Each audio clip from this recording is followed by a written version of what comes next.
on va aborder le sujet du tableau harmonique. Tu as appris plein de connaissances, plein de notions sur les gammes majeures, les gammes mineures. Également, on vient d'en apprendre plusieurs sur le cadre harmonique d'une tonalité donnée, puis sur les armures. Bien, tout ça, on va mettre ça ensemble dans un tableau pour être capable de trouver la tonalité, les notes d'une chanson qu'on va devoir respecter pour éviter d'avoir justement des fausses notes. Il y a 10 étapes à suivre. Ça semble être beaucoup, mais tu vas voir, c'est fort simple. Comme je répète souvent, il n'y a rien de mieux qu'un exemple pour comprendre. On va y aller avec notre numéro 1. Identifier la tonalité, demander en repérant le premier degré. Je vais venir voir mon tableau à quoi il ressemble. Mon premier degré, c'est ce que je vais retrouver dans ma première case ici. Donc, ma tonalité donnée sera de Sol mineur. En faisant ça, je sais que ma relative, on l'a vu tout à l'heure, c'est un Si bémol. J'ai utilisé mon piano et souviens-toi, pour trouver ma tonalité majeure, je suis montée sur mon piano de 1 ton et demi d'une tierce mineure. J'identifie donc que je vais avoir un Si bémol comme relative majeure. Ma tonalité, mon étape 1, c'était de trouver ma tonalité demandée. L'étape 1 est terminée. On va pouvoir venir la souligner. Inscrire les notes dans la colonne de gauche. Bon, on va inscrire nos notes dans la colonne de gauche. Sol. Après Sol, il y a quoi? Il y a La, Si, Do, Ré, Mi et Fa. Pour l'instant, on ne mettra pas de bémol ou de dièse. On va simplement mettre la note naturelle et les prochaines étapes vont nous aider à compléter le tout. Ma deuxième étape, elle est déjà terminée. Ensuite, le numéro 3, inscrire les degrés dans la deuxième colonne. Je peux tout de suite la souligner. Pourquoi? Vous allez voir, c'est fort simple. Peu importe la tonalité dans laquelle tu vas te retrouver, tu vas simplement écrire les chiffres de 1 à 7 dans la colonne des degrés. Ça ne changera jamais. Ça va toujours être placé de cette façon-là. Qu'on soit avec un Do ici, qu'on soit avec un La, ça va toujours constamment être le premier degré en haut de ta colonne. La quatrième étape maintenant, apposer la succession respective, majeure ou mineure, de tons et de demi-tons à gauche du tableau, entre chaque degré, à l'aide de crochets et de liaisons. Là, la phrase a l'air bien compliquée, mais entre autres, ça veut dire « utilise les patterns » qu'on a appris. Tu te souviens, le pattern de la gamme majeure, c'est ton, ton, demi-ton, ton, ton, ton, demi-ton, yo. Et le pattern de la gamme mineure, c'est ton, demi-ton, ton, ton, demi-ton, ton, ton. Ici, on a une tonalité mineure. Je vais donc utiliser mon pattern ton, demi-ton, ton, ton, demi-ton, ton, ton. Je vais le mettre ici, ton, demi-ton, ton, ton, demi-ton, ton et ton. C'est comme si le sol était là. Je monte. J'ai effectué l'étape numéro 4. L'étape numéro 5, il faut utiliser le clavier et ajouter un bémol ou un dièse en cas de besoin. Donc, je vais me fier sur mon clavier qui est juste ici pour m'assurer de bien respecter les bémols et les dièses. Dans mon tableau, entre mon Sol et mon La, entre mon Sol et mon La, je dois avoir un ton. Est-ce que j'ai bel et bien un ton? Effectivement, j'ai un ton. Sur mon La, j'ai donc rien besoin de mettre. Entre mon La et mon Si, qui sont juste ici, j'ai besoin d'un demi-ton. Je vais venir dans mon piano, entre mon La qui est ici. Et ma prochaine note, j'ai besoin d'un demi-ton. Je tombe sur ma touche noire qui est juste là. Je sais que la prochaine note, c'est un si. Donc, je vais avoir l'utilisation d'un bémol. Je vais rajouter le bémol ici. Si bémol. Je viens de trouver qu'on a un si bémol. Je monte ici et je vais mettre le point ici pour mon si bémol. Entre mon si bémol et mon do, j'ai besoin d'un ton. Je vais aller sur mon piano. Entre mon si bémol et mon do, j'ai besoin d'un ton et j'y tombe directement sur la touche blanche. Donc, je n'ai pas d'altération à mettre à mon do. Je continue. Entre mon do et mon ré, j'ai besoin d'un ton. Et effectivement, je tombe sur mon ré naturel. J'ai rien besoin de rajouter comme altération dans mon tableau à ce niveau-là. Entre mon ré et mon mi, j'ai besoin d'un demi-ton. Je pars de mon ré et je monte d'un demi-ton. Je tombe donc sur mon mi bémol. Donc, je sais que je vais devoir rajouter un bémol à côté de mon mi. Et entre mon mi bémol et mon fa, j'ai besoin d'un ton. Je suis sur mon mi bémol et je veux me rendre ici. Est-ce que j'ai un ton? Effectivement, j'ai un ton. Donc, pas besoin de rajouter quoi que ce soit pour la note du fa. J'ai donc trouvé, quand même assez rapidement, que dans ma tonalité de sol mineur, j'avais un si bémol et un mi bémol. J'ai effectué l'étape numéro 5. On a fini la moitié des étapes. Ensuite, il faut inscrire les notes de l'accord du degré concerné et indiquer si la première tierce est majeure ou mineure. Premièrement, on va ajouter chaque note ici, comme ça, pour commencer nos accords. Je sais que mes notes ici, ma première note de l'accord, il va s'agir en fait des notes qu'on retrouve dans la colonne de gauche. Par contre, je ne sais pas quelles notes vont se retrouver ici. Je t'explique un truc pour le savoir rapidement. Tu pars de ta note, ta première note, et tu vas sauter une note à chaque fois. Donc, ça serait sol, si bémol et ré. Je vais venir les écrire, sol, si bémol et ré. Je vais continuer, je vais faire la même chose avec mon la. Je saute une, la, do, mi bémol. La, do, mi bémol. N'oublie pas de mettre les bémols partout. Hein? Si tu as un mi bémol, ben, tous les mi bémols que tu vas écrire dans ton tableau vont être avec un bémol. Je continue. On a notre si ici. On va y aller en sautant une étape à chaque fois, une des notes.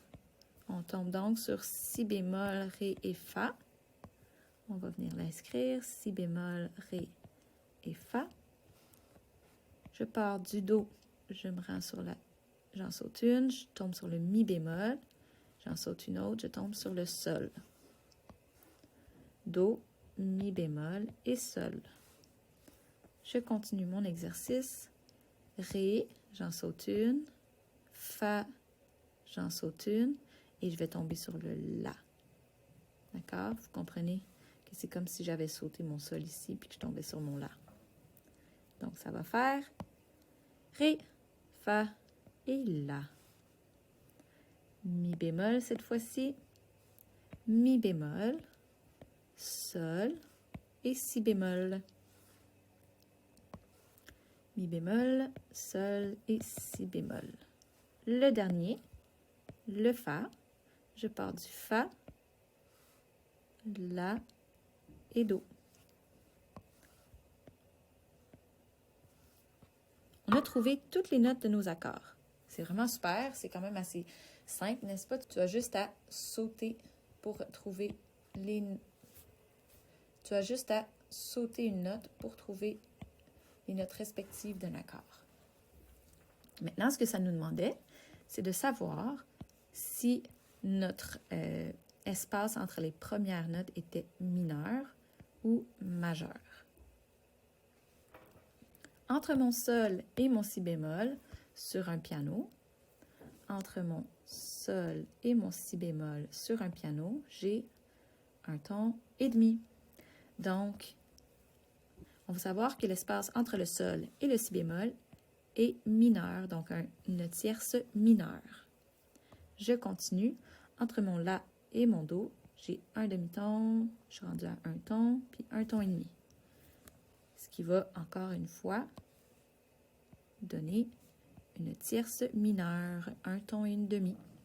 L'intervalle que je vais avoir entre mon si bémol et mon ré, si bémol et mon ré, je vais me demander est-ce que c'est une tierce majeure, donc est-ce que c'est deux tons ou c'est une tierce mineure, un ton et demi.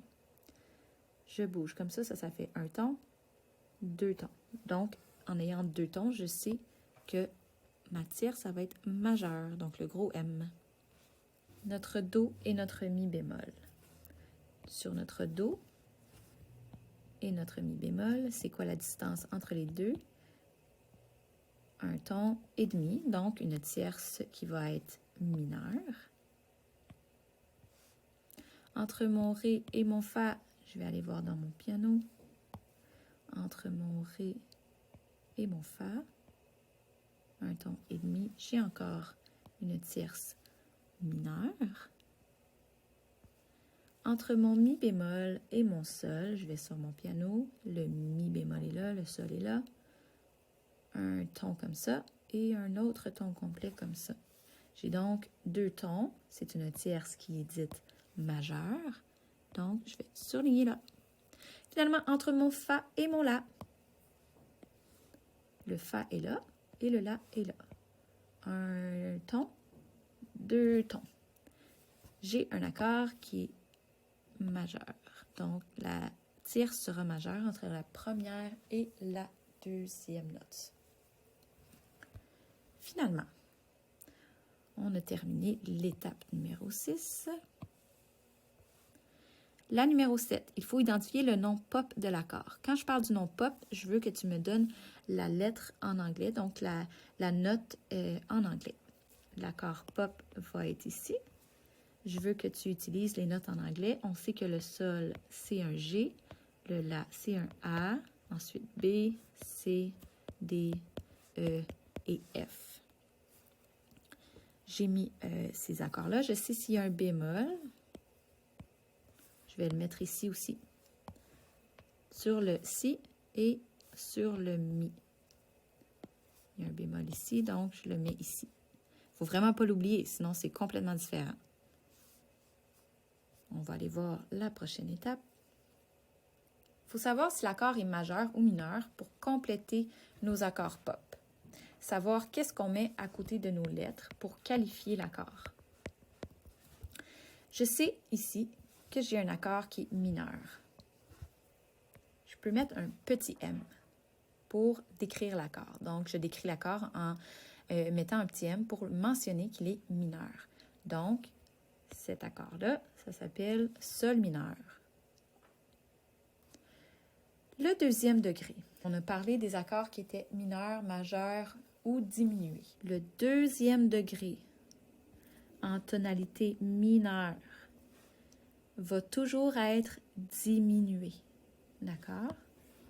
Diminué, tu as deux options. Soit tu l'écris comme ça, ou tu peux écrire un petit cercle comme ça. Le deuxième accord de la tonalité de sol mineur sera donc le la diminué. Ce qui va me permettre de confirmer qu'entre mon do et mon mi, je vais encore avoir une tierce mineure. Deux tierces mineures d'affilée, on sait, c'est un accord qui va être diminué. Je continue, je suis rendue à ma troisième note, mon si bémol. J'ai vu ici qu'on avait un intervalle qui était majeur, donc une tierce majeure. Quand mon accord est majeur, j'ai rien besoin d'ajouter. Je n'ai pas besoin de mettre un gros M. Je fais simplement laisser la lettre comme ça avec son bémol et je n'ajoute rien. Je continue. Mon do et mon mi bémol ont trouvé que la tierce était mineure. Ayant déjà repéré l'accord qui est diminué ici, je sais que mes autres accords vont être mineurs si j'ai une tierce mineure. Je peux continuer plus rapidement comme ça. J'ai trouvé que c'était majeur ici, donc je n'ajoute rien après la lettre. Tu as trouvé tous tes accords pop et tu les as même qualifiés, ce qui est super important. On va aller voir la 8e étape. Compléter l'armure qui se trouve sous le tableau en respectant l'ordre des bémols et des dièses. Je le surligne, c'est quand même assez facile à faire. On a repéré qu'il y avait 2 bémols, n'est-ce pas? Le si et le mi. En respectant l'ordre des bémols, si, mi, la, ré, sol, do et fa. Je sais que c'est mes 2 premiers. Je vais venir les placer correctement dans ma portée ici, si et mi. J'ai donc trouvé mon armure. Au numéro 9, je dis « Écrire les notes du cadre harmonique de ta tonalité donnée dans l'encadré mis à cet effet. » L'encadré est juste ici. Dans le fond, c'est que je veux que tu me redonnes ces notes-là dans l'encadré. Ça va te permettre de réaliser que ce sont les notes que tu vas pouvoir utiliser sans que ça sonne faux. Do, ré, mi bémol et fa. Ces notes-là, tu as le droit de les utiliser. Ce qui est important, c'est que tu saches que toutes les autres notes ne pourront pas être utilisées dans cette tonalité-là. Maintenant, je veux savoir les accords pop mineurs utilisés. Souviens-toi, on a vu que c'était l'accord 1, l'accord 6, l'accord 7 et l'accord 5. J'y vais, je les inscris. L'accord 1, c'est le sol mineur. L'accord 6, c'est le mi bémol majeur. L'accord 7, c'est le fa. Et l'accord 5, c'est le ré mineur. Ce seront les accords pop qui vont être utilisés dans cette tonalité mineure-là. On a donc terminé l'étape 9 et l'étape 10. Voilà, tu as complété un tableau harmonique. On y a vu les tierces, on y a vu les relatives, on y a également vu la qualité et la caractéristique d'un accord, les notes en anglais, la tonalité, les bémols, l'armure. C'est vraiment un travail qui est complet, qui inclut toutes les notions que tu as vues depuis secondaire 1. J'espère que tu as bien compris et si jamais tu as des questions, gêne-toi pas.